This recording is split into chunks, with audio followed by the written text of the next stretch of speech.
Israel crosses the Jordan River. Joshua 3:1-5:12. After the two spies had come back from Jericho to the camp of Israel, Joshua commanded the people to take down their tents and remove from their camping place to the bank of the river Jordan. Then the priests took apart the tabernacle and covered the ark and all the furniture in the holy place, and ran the poles through the rings for carrying the altar and made ready for leaving the camp. At the same time the people took down their tents, and rolled them up, and brought together their flocks and cattle, and stood ready to march. Then Joshua gave the word, and they marched down toward the river, which was rolling high and strong in front of them. Joshua said, "Let the priests carry the ark of the covenant in front, and let there be a space between it and the rest of the people of 3,000 feet. Do not come nearer than that space to the ark." And all the people stood still, wondering, while the ark was brought on the shoulders of the priests far out in front of the ranks of men, until it came down to the very edge of the water. They could not see the ark, for it was covered, but they knew that it was under its coverings on the shoulders of the priests. Then said Joshua to the priests, "Now walk into the water of the river." Then a most wonderful thing took place. As soon as the feet of the priests touched the water by the shore, the river above stopped flowing, and far away, up the river, they could see the water rising and piling up in a great heap.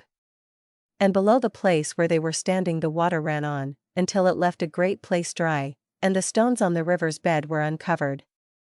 Then, at Joshua's command, the priests carried the ark down to the middle of the dry bed of the river and stood there with it on their shoulders.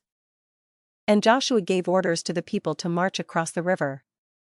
In front came the soldiers from Reuben, Gad, and the half-tribe of Manasseh, who had already received their homes on the east of the river but were with the other tribes to help in the war. After them came all the other tribes, each one by itself, until they had all passed over the river, and all this time the priests stood on the river's dry bed holding the ark. Then Joshua called for 12 men, one man from each tribe, and he said to them, "Go down into the river and bring up from it 12 stones, as large of a stone as you can carry from the place where the priests are standing." They did so, and with these stones Joshua made a stone heap on the bank, and he said, "Let this heap of stones stand here to keep in memory what has taken place today.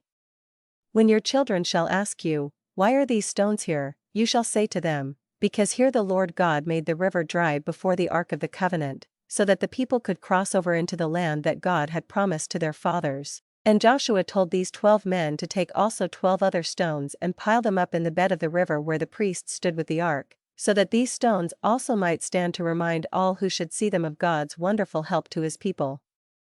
When all this had been done, and the 2 heaps of stone had been piled up, one on the bank, the other in the bed of the river, Joshua said to the priests, "Come now out of the river, and bring the ark to the shore."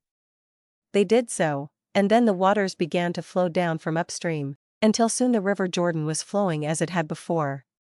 So now at last the children of Israel were safely in the land which God had promised to their fathers more than 500 years before.